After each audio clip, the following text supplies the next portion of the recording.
继续关心美国的政治消息，民主党和共和党27日在密西根州举办总统的党内初选，现任的总统拜登和前一任的川普无意外拢摕到上侪票，有可能11月这两个人会搁再对决。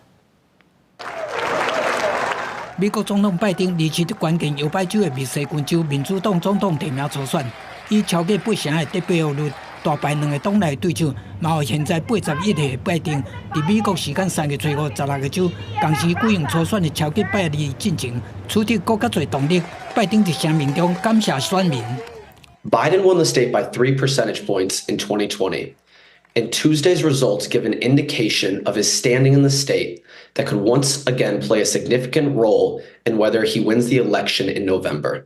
不过，将近13%的密西根州民主党选民27投票选择无表态选项，抗议拜登政府支持以色列攻击加沙，造成将近3万人死亡。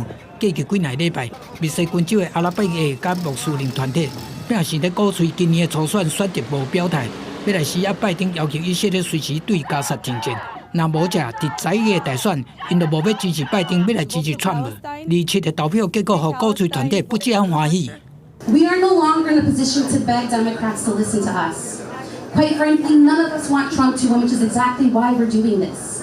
This is the only way we can raise the flag to Democrats that you are going to win unless you call for an ultimate ceasefire. Hello, Michigan. 另外，77岁的川普，27是以将近7成的得票率打败党内的唯一对手，前联合国大赛海利。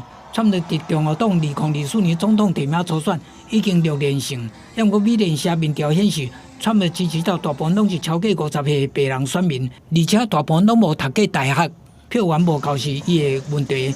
根据规则，伫全国代表内底，共和党总统候选人上少爱摕到1215名的代表支持，再当摕到党内提名。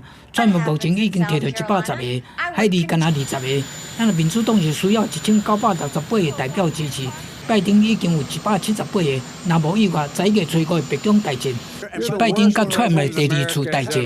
公视新闻金冠庆编译。